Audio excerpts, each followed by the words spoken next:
Hello. ആ hello.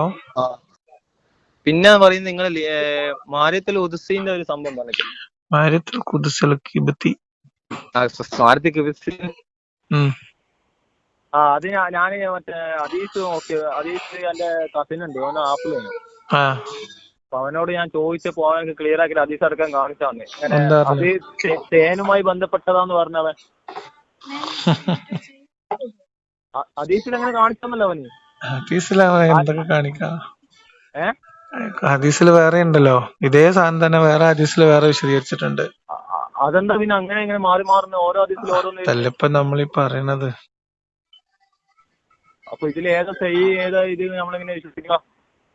അപ്പൊ അതാണ് മൊത്തത്തിൽ നമ്മൾ പരിശോധിച്ചാൽ മനസ്സിലാവും. വേറെ അല്ല, ഖുർആൻ ഞങ്ങൾക്ക് ചാർജ് ജിപിടി രണ്ട് നിങ്ങൾ പറഞ്ഞ രണ്ട് ഇത് കാണിച്ചാന്ന്. ഉം അപ്പൊ അതില് ഞാൻ അയച്ചു കൊടുത്തപ്പോ ചാർജ് ജിപിടി ഇതിൽ ഏതാ ശരിയായതെന്ന് ചോദിച്ചപ്പോ ഉം ഈ രണ്ടാമത്തേതാണ് ഇപ്പൊ പണ്ഡിതന്മാരെല്ലാവരും അംഗീകരിച്ച കാര്യം ഈ തേനുമായി ബന്ധപ്പെട്ടുള്ള കാര്യമാണ് ചാർജ് ജിപിടി പറയുന്നത്. ഉം എല്ലാ പണ്ഡിതന്മാരും ഭൂരിപക്ഷ പണ്ഡിതന്മാരും അതായത് എല്ലാ പണ്ഡിതന്മാർ ഇതാ പറയുന്നത്. ആ അതിപ്പോ ഇനി അങ്ങനെയല്ലേ പറയാൻ പറ്റുള്ളൂ. അല്ല, അപ്പൊ സഹിയായ ഹദീസ് ഏതാന്ന് നമുക്ക് മനസ്സിലാവും.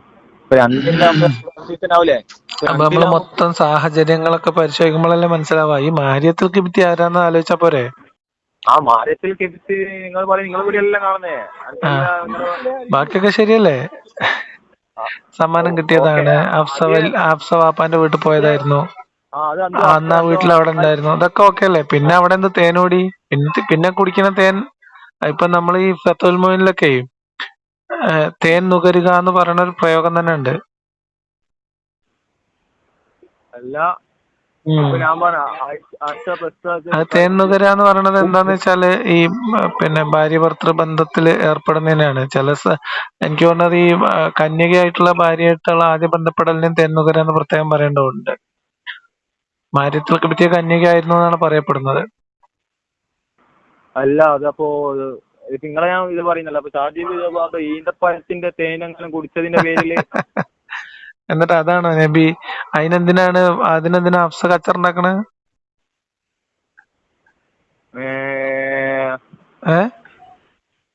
അതിന് ഹഫ്സ എന്തിനാ കച്ചറുണ്ടാക്കണേ? ഹഫ്സന്റെ വീട്ടില് ഹഫ്സ ഇല്ലാത്ത സമയത്ത് നബി കുറച്ച് ഈത്തപ്പഴത്തിന്റെ തേൻ കുടിച്ചു. അപ്പൊ അതിന് ഹഫ്സ കച്ചറുണ്ടാക്കിയോ? പക്ഷെ ഞാൻ പറയട്ടെ, ഇതിന്റെ ബുഖാരിയില്ല മുസ്ലിം, അതില് ഇങ്ങനെയാണ് പറയുന്നത്. അസുര സംസ്കാരത്തിന് ശേഷം നബി ഭാര്യമാരുടെ അടുക്കൽ പോകാറുണ്ടായിരുന്നു. സൈനബ റളിയല്ലാഹുവിന്റെ അടുത്ത് പോവുകയും അവിടെ നിന്ന് തേന് കുടിക്കുകയും ചെയ്തിരുന്നു. അത് വേറെ സംഭവമാണ്. സൈനബിന്റെ അടുത്ത് തേൻ കുടിച്ചതല്ല, ഹഫ്സന്റെ വിരിപ്പിൽ വെച്ച് നാര്യത്തിൽ കിബിത്തിയായിട്ട് ബന്ധപ്പെട്ടതിനെ കുറിച്ചാണ്. എങ്ങനെ? ഈ ആയത്തിന് സന്ദർഭം ശരി. തേന് കുടിച്ച കാര്യം എന്തിനാണ് ഇപ്പൊ കച്ചറുണ്ടാക്കണം? എന്തിനാ? അതന്നെ, അത് അങ്ങനല്ല. അത് പക്ഷെ അസറസ്കാരം കഴിഞ്ഞിട്ട് എന്തിനാണ് തേൻ? ഒരാള് ഭർത്താവ് തേൻ കുടിക്കണേന് എന്തിനാണ് ഭാര്യ കച്ചറുണ്ടാക്കണേ? ഇപ്പൊ സൈനബിയുടെ അടുത്ത് പോവുകയും അവിടെ നിന്ന് തേന് കുടിക്കുകയും ചെയ്തിരുന്നു. ഞാനും ഹഫ്സയും കൂടി ഇങ്ങനെ പറഞ്ഞു ഒത്തു. നബി സല്ലല്ലാഹു അലൈഹി വസല്ലം, നിങ്ങൾ രണ്ടുപേരിൽ ആരുടെ അടുക്കൽ വന്നാലും അവൾ അവിടത്തോട് ഇങ്ങനെ പറയണം, തിരുമേനിയിൽ നിന്ന് മഗ്രിബിന്റെ വാസന അനുഭവപ്പെടുന്നുണ്ടല്ലോ. അങ്ങനെ തിരുമേനി ഒരാളുടെ അടുക്കൽ ചെന്നപ്പോൾ അവൾ അങ്ങനെ പറയുകയും ചെയ്തു. തിരുമേനി പറഞ്ഞു, ഇല്ല, ഞാൻ സൈനബിയുടെ അടുക്കലിൽ നിന്നും തേന് കുടിച്ചതാണ്. ഇനി അത് ആവർത്തിക്കുകയില്ല. എന്തിന്? ഇതും മാര്യത്തിൽ കിബിത്തിയായിട്ട് എന്താ ബന്ധം? ഇതും മാര്യത്തിൽ നിങ്ങൾ പറഞ്ഞ ആയത്തിന്റെ അടിസ്ഥാനം. മാര്യത്തിൽ കിബിത്തിയ ഞാൻ പറഞ്ഞ ഒരു കേവലമായ ഒരു ആയത്തിന്റെ അടിസ്ഥാനത്തിലല്ലല്ലോ നമ്മൾ മാര്യത്തിൽ കിബിത്തിന്റെ കഥ പറയുന്നത്. ഞാൻ പറയുന്ന ഏതെങ്കിലും ഒരു ആയത്തിന്റെ അടിസ്ഥാനത്തിലല്ലല്ലോ മാര്യത്തിൽ കിബിത്തിയുടെ വിഷയം വിശദീകരിക്കുന്നത്. മാര്യത്തിൽ കിബിത്തിയ എന്ന് പറയുന്ന സ്ത്രീ എങ്ങനെയാണ് മുഹമ്മദ് നബിയുടെ അടുത്ത് എത്തിയത്? അതാണ് എന്റെ ചോദ്യം. എങ്ങനെ മാര്യത്തിൽ കിബിത്തിയ ആരാണെന്നാണ് ഞാൻ ചോദിക്കല്. അതാണ് എന്റെ ചോദ്യം. അല്ലാതെ ആയത്ത് തേൻകുടി എന്നല്ല എന്റെ പ്രശ്നം. ഞാൻ ചോദിക്കാറുള്ളത്, ഞാൻ ഇതുവരെ ചോദിച്ചിട്ടുള്ളതും മാര്യത്തിൽ കിബിത്തിയ ആരാണ്? ഞാൻ ഈ മാര്യത്തിൽ കിബിത്തിന്റെ കഥ പറയാൻ ഞാനൊന്നും ഈ ആയത്ത് ഓതലില്ല. അതിന്റെ ആവശ്യം പോലും ഇല്ല. അല്ലല്ല, ലിയാഖത്ത് നിങ്ങള് അന്നേരം ഇത് ആരോടോ പറഞ്ഞതാണ്. ഈ മാര്യത്തിൽ കിബിത്തിന്റെ ഇത് പറയാൻ ഈ ആയത്തൊന്നും ആവശ്യമില്ല. ഞാൻ ചോദിക്കുന്ന സിമ്പിൾ ചോദ്യാണ്. ആരാണ് മാര്യത്തിൽ കിബിത്തിയ? എങ്ങനെയാണ് മുഹമ്മദ് നബിന്റെ അടുത്ത് എത്തിയത്? ഇതാണ് എന്റെ ചോദ്യം.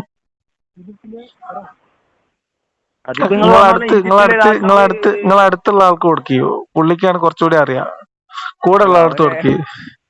അല്ല, അവനാണ് ഞാൻ പറയുന്നത്. ഓനാണ് ഉത്തരം പറഞ്ഞത്. ഞാൻ അംഗീകരിച്ച ഓനാണ് ഉത്തരം പറഞ്ഞു തരുന്ന ആള്. ഓനക്ക് തുടക്കി. ഞാൻ ചോദിക്കാം, അവനോട് ചോദിക്കാം.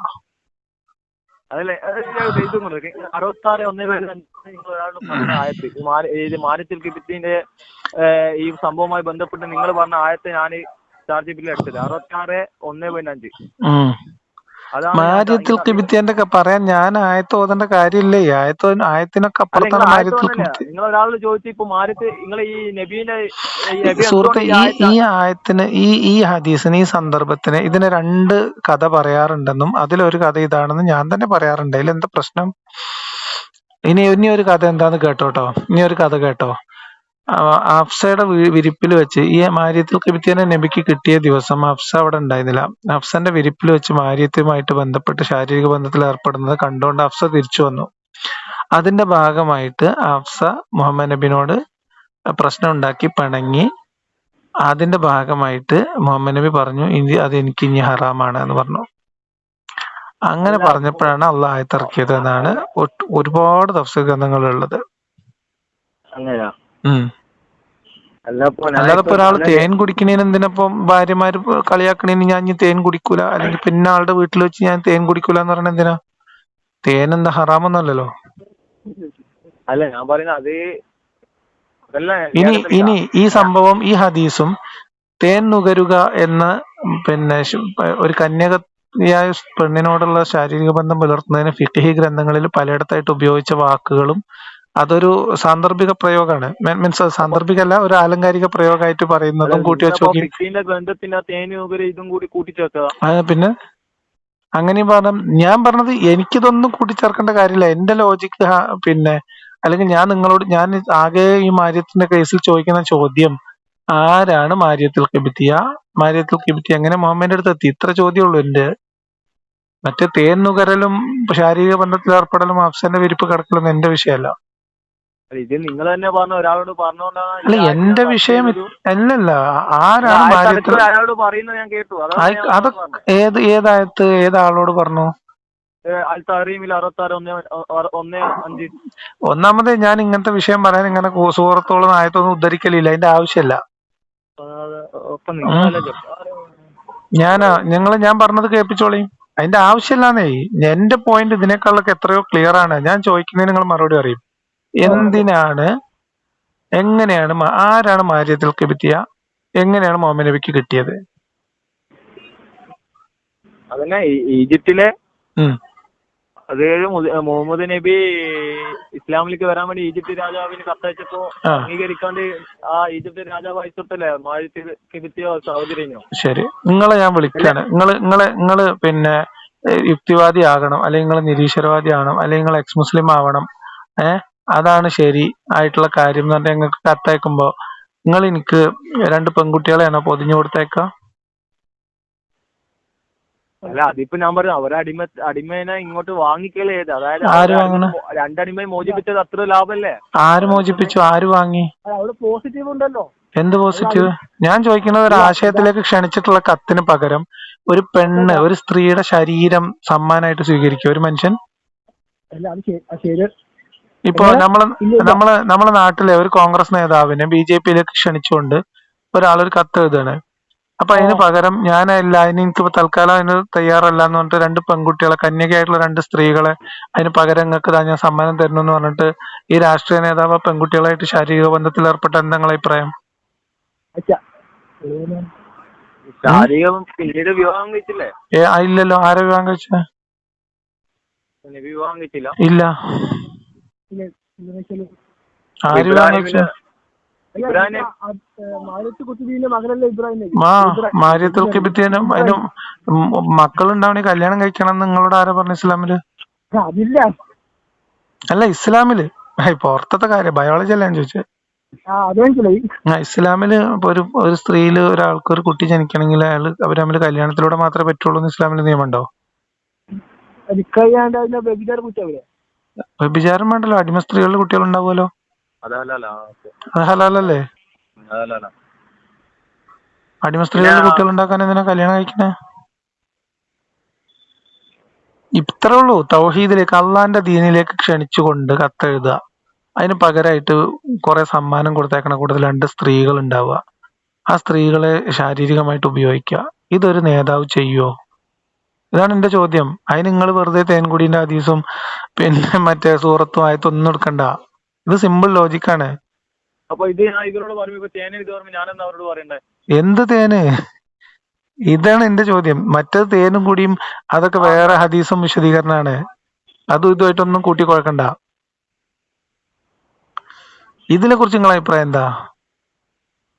ഒരാദർശത്തിലേക്ക് ക്ഷണിച്ചുകൊണ്ട് ഒരാൾ കത്തെഴുതിയാൽ അതിന് പകരമായിട്ട് ഇങ്ങനെ നമ്മളുടെ ആണുങ്ങള് അങ്ങോട്ടും ഇങ്ങോട്ടും കത്തിടപാട് നടത്തുമ്പോ സമ്മാനം കൊടുക്കേണ്ട ഒരു വസ്തുവാണോ പെൺ ശരീരം എന്ന് പറഞ്ഞാ? ആണോ? അത് ദൈവത്തിന്റെ പ്രവാചകൻ ചെയ്യുവോ? ഇത്രേ ഉള്ളൂ എന്റെ ചോദ്യം. അത് ചെയ്യുന്ന ഒരാള് ദൈവത്തിന്റെ ആളാവോ?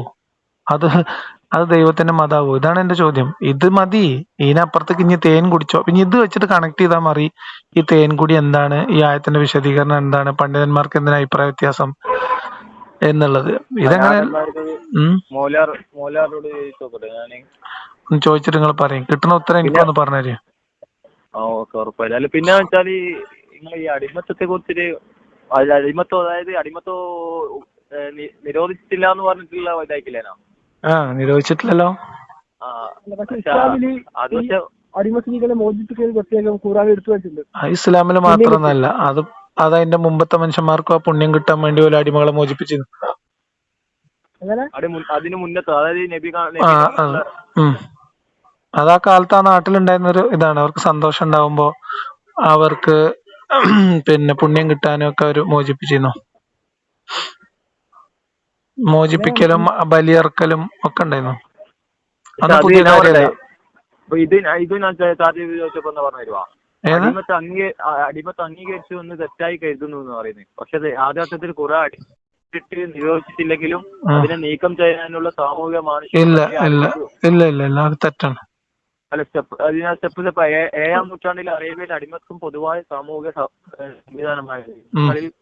കടബാധ്യതകളെ വംശീയ 7-ാം നൂറ്റാണ്ടില് അറേബ്യയില് പലിശയും സാമൂഹികമായിട്ടുള്ള സാധാരണ സാഹചര്യമായിരുന്നു. ദത്തെടുക്കലും അങ്ങനെ തന്നെയായിരുന്നു. അതൊക്കെ നിരോധിച്ചില്ലേ?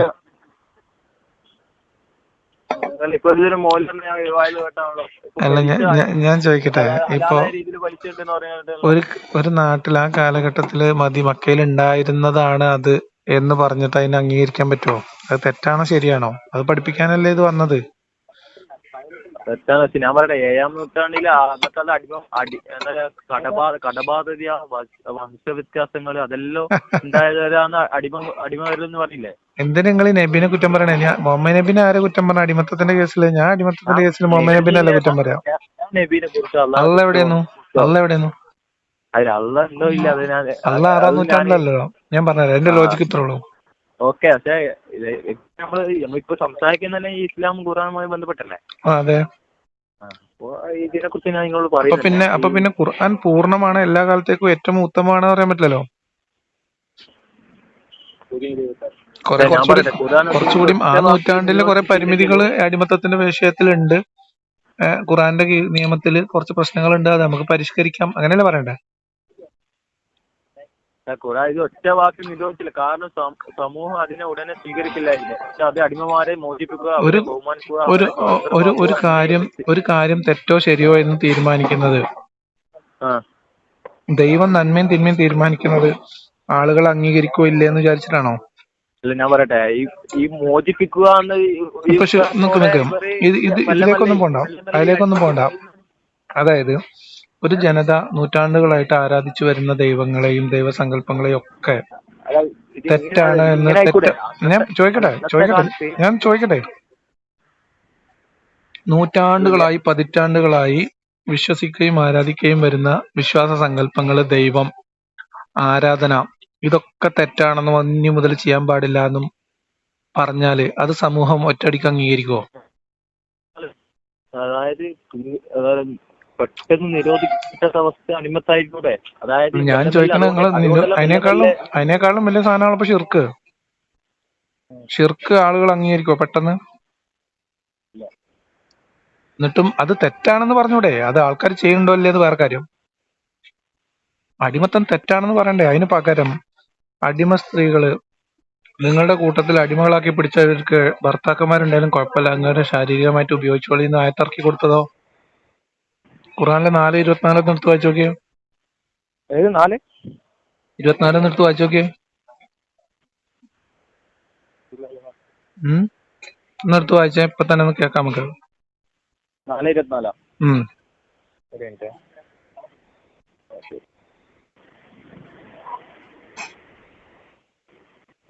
അല്ല അപ്പോ അത് എടുക്കുക, നമുക്ക് വായിച്ചു നോക്കാം, ഇപ്പൊ ശരിയാക്കാം, ഇപ്പൊ തീരുമാനാക്കാം.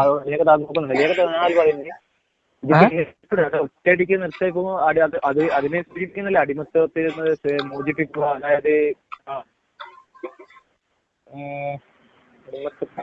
അടിമത്തം മോചിപ്പിക്കണമെന്നും അടിമത്തം പുണ്യമാണെന്നും പഠിപ്പിക്കാൻ വന്ന നബി അടിമ പെൺകുട്ടീനെ സമ്മാനമായിട്ട് വാങ്ങുമോ?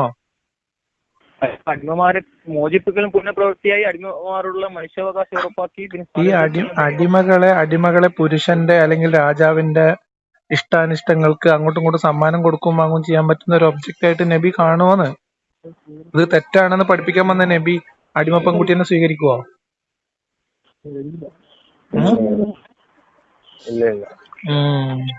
അവിടെയാണ് പ്രശ്നം. നിങ്ങൾ 4:24 വായിച്ചോളി.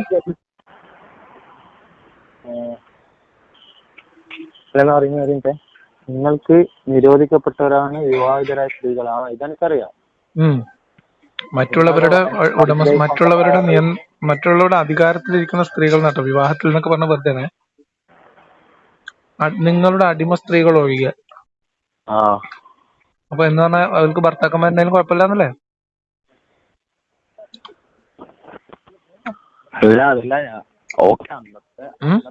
നിങ്ങൾ പറയാം അന്നത്തെ കാലം നോക്കണ്ട, ഖുർആൻ എല്ലാ കാലത്തേക്കുള്ള നിങ്ങൾ പറയുന്നേ. അങ്ങനെ ഞാൻ പറഞ്ഞല്ലോ, ഇങ്ങനെ ഖുറാന്റെ ആൾക്കാർ പറയണല്ലേ, ഞാനിപ്പോ എന്ത് ചെയ്യാൻ പറ്റും? അതിൽ തിരുത്തു വരും, അപ്പൊ നമുക്ക് ബാക്കി ഡീറ്റെയിലിൽ സംസാരിക്കാം. ഇനി എന്തൊക്കെ മാറ്റാണ്ട്, എത്രയൊക്കെ മാറിയിട്ടുണ്ട്, അന്ന് എന്തൊക്കെ ഇമ്പ്രൂവ്മെന്റ് ചെയ്തു, ഇനി എന്തൊക്കെ ഇമ്പ്രൂവ്മെന്റ് ചെയ്യാണ്ട്, അതൊക്കെ നമുക്ക് ആലോചിക്കാം. ആദ്യം എല്ലാ കാലത്തേക്കും മാറ്റമില്ലാതെ നിൽക്കേണ്ടതാണെന്നും ഏറ്റവും ഉത്തമമാണെന്നുള്ളത് തള്ളാണ് അവസാനിപ്പിച്ചെന്ന് വരുന്നത് നമുക്ക് ബാക്കി സംസാരിക്കാം.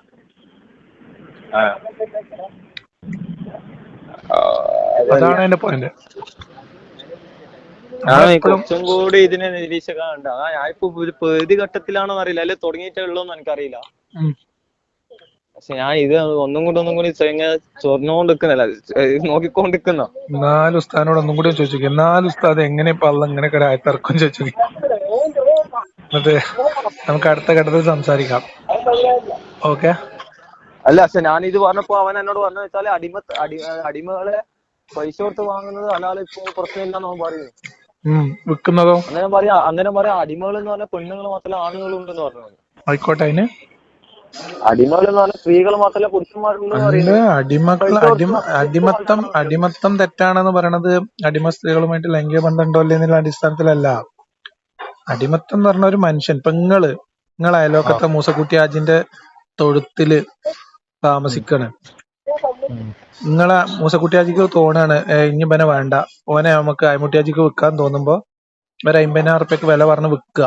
അപ്പൊ നിങ്ങൾ അങ്ങോട്ട് പോവുക എന്ന രീതിയിൽ വിൽക്കാവുന്ന ആടുമാടുകളുടെ പോലെ മനുഷ്യന്മാരെ വിൽക്കാനും വാങ്ങാനും ഒക്കെ പറ്റുന്ന ഒരു ഒബ്ജക്റ്റ് ആയിട്ട് നിങ്ങളെ സങ്കല്പിച്ചു നോക്കി. വേറൊരു മനുഷ്യന്റെ കീഴില് അയാളുടെ സമ്പത്തിന്റെ ഭാഗം, അയാൾ മരിച്ചാൽ അയാളുടെ മക്കളെ അനന്തരെടുക്കും നിങ്ങളെ. അങ്ങനത്തെ ഒരു സ്റ്റാറ്റസിൽ നിങ്ങളൊന്നും വെച്ചൊന്ന് ആലോചിച്ച് നോക്കിയേ. അത് ദൈവം അംഗീകരിച്ചു? അങ്ങനെ ഒരു അവസ്ഥ ദൈവം ഉണ്ടാക്കുവോ അച്ഛന്?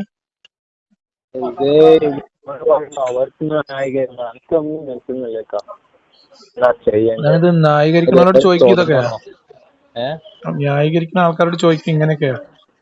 എന്നിട്ട് ഞാനിപ്പോ അങ്ങോട്ട് ചോദിച്ചില്ലേ, ആ ന്യായീകരിക്കുന്ന മൂല്യരോട് ചോദിക്കും, നിങ്ങൾ ഒരാളുടെ കീഴിൽ അടിമയായിട്ട് നിൽക്കുന്ന കാര്യങ്ങളൊന്നും ആലോചിച്ച് നോക്കിയെന്ന്. തിന്നാനും കുടിക്കാനും കിട്ടിയാ മതിയോ? അവരുടെ സമ്മതത്തോടെ ചെയ്യുന്നത് കുഴപ്പമില്ലല്ലോ. എന്ത് സമ്മതത്തോടെ? അടിമത്തം തെറ്റാണ്. അതന്നെ അടിമയോട് ഇപ്പൊ അടിമയെ നല്ല നമ്മൾ കൊടുക്കുന്ന ഭക്ഷണം അത് നമ്മൾ തിന്നുന്ന ഭക്ഷണം അത് അവരെ തീറ്റിപ്പിക്കണം അങ്ങനെയെല്ലാം പറയുന്നവരാണെങ്കിൽ അവരോട് ചോദിക്കുക മാത്രമേ അതുകൊണ്ട് അതും എന്താ കൂടി. കാര്യം തിന്നാൻ കൊടുക്കണം. ഇപ്പൊ ഞാനിപ്പോ എന്റെ വീട്ടില് ഞാനൊരു പട്ടിക്കുട്ടീനെ വളർത്തുന്നുണ്ട്. ഉം. ഞാൻ തിന്നതിനേക്കാളും കോസ്റ്റ്ലി ആ, ഫുഡാണ് അവനക്ക് കൊടുക്കുന്നത്. അതുകൊണ്ട് എന്താ കാര്യം? ഉം? അല്ല അത് അവർക്ക് സന്തോഷമുള്ള കാര്യമാണെങ്കിൽ അത് ചെയ്യുന്നത് നല്ലതല്ല. നല്ലതാണോ? അതേപോലെയാണ് ഒരു മനുഷ്യൻ മറ്റൊരു മനുഷ്യന്റെ കീഴില് ഇയാളുടെ വ്യക്തി എന്നുള്ള അവകാശങ്ങളൊന്നും ഇല്ലാതെ ജീവിക്കുന്നത്. അയാൾക്ക് വേണം തോന്നുമ്പോ വിൽക്കാം, വേണം തോന്നുമ്പോ പണയം വെക്കാം. അങ്ങനെ ഒരു ഒബ്ജക്റ്റ് ആയിട്ട് ഒരു മനുഷ്യൻ മറ്റൊരു മനുഷ്യനെ കാണുന്നതിൽ നിങ്ങൾക്ക് ഒരു പ്രശ്നം തോന്നില്ല? അത് കേട്ട് എനിക്ക് ഇത് എന്തേനു പക്ഷേ ഇത് മനസ്സിലാക്കാൻ പറ്റാത്തവർക്കേ ഉം. തലച്ചോറ് കലങ്ങിപ്പോയതാണ് മദർസയിൽ നിന്ന് വിചാരിക്കേണ്ടി വരും. അല്ലാണ്ട് ഇപ്പൊ എന്താ ചെയ്യാൻ പറ്റും നമുക്ക്? അടിമത്തത്തിനൊക്കെ ന്യായീകരിക്കേണ്ടി വരുന്ന ഗതികേട് ആലോചിച്ചൊക്കെ ഈ കാലത്ത്. അത് ശരിയല്ലേ? ഉം. എന്തായാലും നിങ്ങള് ഇത് ഉത്തരം പറഞ്ഞാൽ ശ്രമിക്കുന്ന ആളോട് ചോദിക്കുകയോ ഇതിനൊക്കെ എങ്ങനെയാണ് ന്യായീകരിക്കുന്നത് കേൾക്കാൻ എനിക്കും കൗതുകമുണ്ട്. ഒരു ദിവസം കോൺഫറൻസ് കോൾ വിളിക്കും അയാളുമായിട്ട്, നമുക്ക് സംസാരിക്കാം ഉസ്താദിനുമായിട്ട്. അല്ല ഞാൻ പറയട്ടെ, നിങ്ങളിപ്പോ പറഞ്ഞില്ല അതൊക്കെ അത് മനസ്സിലായി. ഞാൻ ചോദിച്ചു പോട്ടെ മോലാറോട്. നിങ്ങൾ ഞാൻ പറഞ്ഞ ഇത് നിങ്ങൾ നോക്കുക, ഇതില് ഇസ്ലാമില് മതം വിട്ടവരെ എന്ത് ചെയ്യേണ്ടതെന്ന് എന്നത് പലപ്പോഴും തെറ്റായി മനസ്സിലാക്കപ്പെടുന്ന വിഷയമാണല്ലോ. നമുക്ക് ഖുർആന് ഹദീദ് ഫിഖ് പിന്നെ ആധുനിക ഇസ്ലാമിക പണ്ഡിതർ എല്ലാം താരതമ്യം ചെയ്യുന്ന കാര്യം ഞാൻ പറഞ്ഞിട്ടെ. മതം വിട്ടവരെ എന്ത് ചെയ്യണം? ഖുർആൻ ഒരിടത്തും മതം വിട്ടവരെ കൊന്നുകളയണമെന്ന് പോലും ശിക്ഷ പറയുന്നില്ല. സൂറത്ത് അൽ ബക്കറ 2:256. മതത്തിൽ ബലവംശം ഇല്ലാന്ന് തെറ്റിൽ വ്യക്തമായ സൂറത്ത് അൽ കഹ്ഫ് സത്യം നിന്റെ രക്ഷിതാവിൽ നിന്ന് വന്നിരിക്കുന്നു, ആർക്കും മനസ്സുണ്ടോ അവർ വിശ്വസിക്കട്ടെ, ആർക്കും മനസ്സിലായോ അവരോട് ചോദിച്ചപ്പോ ഈ പറഞ്ഞ ആയത്ത്. ഇങ്ങനെ പറയുന്നത് ആര് വിശ്വസിക്കുന്ന അവരോട് മതം വിശ്വസിക്കാത്തവരെ നിഷേധിക്കട്ടെ. അങ്ങനെയാണ് ഖുറാനിൽ പറയുന്നത്. അവനോട് ഇത് ചോദിച്ചപ്പോ ഇതാ പറയുന്നത് എന്നോട്. അതേ ഖുറാനിലെ പിന്നെ ഭൂമിയിൽ കുഴപ്പങ്ങൾ ഇല്ലാതിരിക്കുകയും ദീന് അതായത് മതം അള്ളാഹുവിൻ്റെത് മാത്രമാവുകയും ചെയ്യുന്നത് വരെ നിങ്ങൾ യുദ്ധം ചെയ്യുക എന്നുണ്ട്.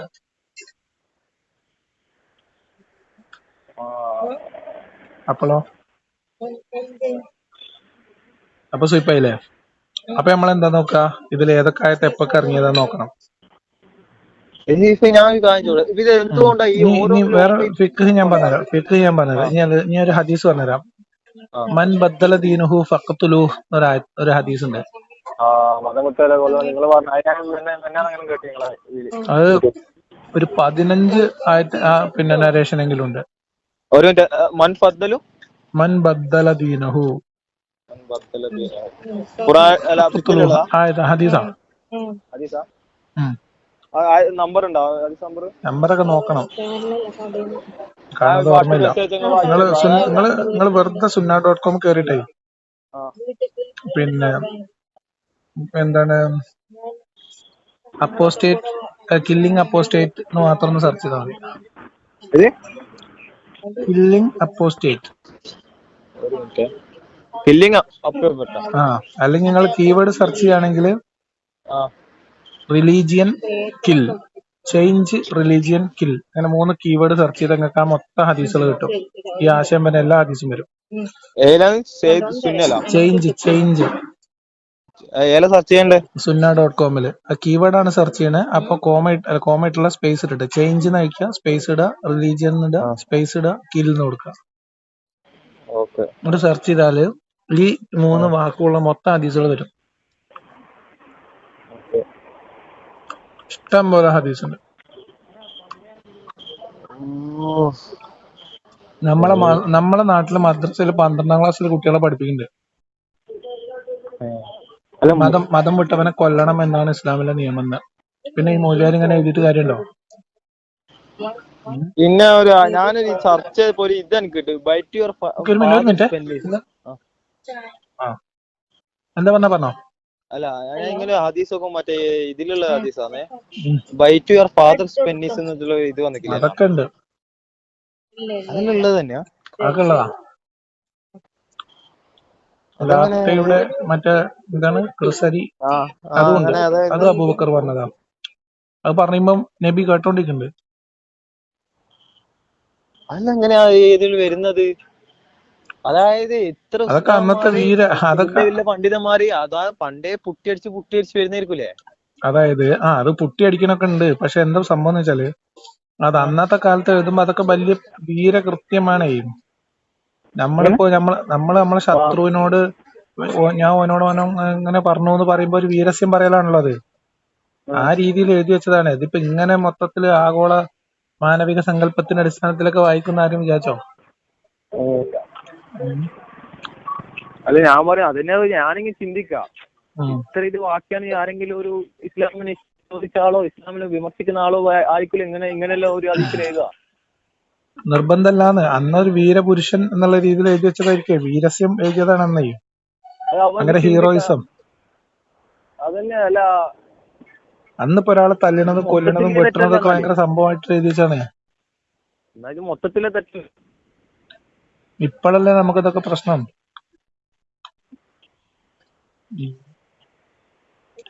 എന്റെ എന്റെ ഹാഫിളായിട്ട് ഓന് പള്ളിയിൽ ഇറങ്ങിയ ഓനാണ്. ഓൻ ഹാഫിളായിട്ട് ഇപ്പൊ ഉസ്താദൊന്നല്ല, കോളേജ് പഠിക്കുന്ന വെറുതെ വേറെ കോളേജ് പഠിക്കുന്ന പഠിച്ചിട്ട്. പക്ഷെ ഓൻ ഇത്രയും പഠിച്ചിട്ട് ഓനിക്ക് ഇതാക്കുമ്പോ ഓൻ പറയുന്നേ എനിക്ക് എന്റെ മനുഷ്യൻ നിങ്ങൾ പറയുന്ന പറയാ എനിക്കിപ്പോ നിന്റെ ഈ സാഹചര്യം മനസ്സിലായി. ഈ ഒരു കാര്യം ചെയ്യും, എനിക്ക് ഡൗട്ടിൽ നീ നല്ല വലിയ പണ്ഡിത മൗലിയാക്കാരോട് ചോദിക്കണോ. എന്റെ ഉപ്പാന്റെ അനിയന് നല്ല മൗലിയാറാണ്. ഓരോട് ചോദിച്ചു. ഞാൻ പറഞ്ഞു അത് അങ്ങനെ ചോദിക്കുമ്പോഴുള്ള പ്രശ്നം വെച്ചാല് നമ്മൾ അഥവാ അത് ചോദിക്കാൻ പോയാല് അവർ ഫസ്റ്റ് പറയുന്നത് നീ എപ്പോ ഇസ്ലാം വിട്ട നിരീശ്വരവാദി ആയോ ഇങ്ങോട്ട് അത് ചോദ്യം ചോദിക്കാം. നമ്മൾക്ക് അറിയുന്ന കേൾക്കൂല. പിന്നെ ഓര് പറഞ്ഞ ഉത്തരം എന്താ അറിയോ? ഞാൻ പറഞ്ഞതാ. ദൈവം ഉണ്ടോയിക്കും, ദൈവത്തിൽ വിശ്വസിക്കണ്ടോയിക്കും. അതന്നെ. ദൈവം അള്ളയാണ് വിശ്വസിക്കണ്ടോയിക്കും. ഈ വിശ്വസിക്കുന്നില്ല എന്ന് പറഞ്ഞാൽ ഈ മുർത്തദ്ദായി നമുക്ക് തീരുമാനിക്കാം. അതിനനുസരിച്ച് എനിക്കെതിരെ നടപടി എടുക്കാം. അതന്നെയാണ് ദൈവം ഉണ്ട് ഇന്ന് നടന്ന സംഭവം. ഞാൻ പറയാ ദൈവം ഉണ്ടെന്ന് നീ പറഞ്ഞു, അല്ലെങ്കിൽ അള്ള ഉണ്ടെന്ന് പറഞ്ഞാലേ അത് ഞാൻ പറയാം. അതൊന്ന് പറഞ്ഞിട്ട് ഞാൻ പറഞ്ഞു.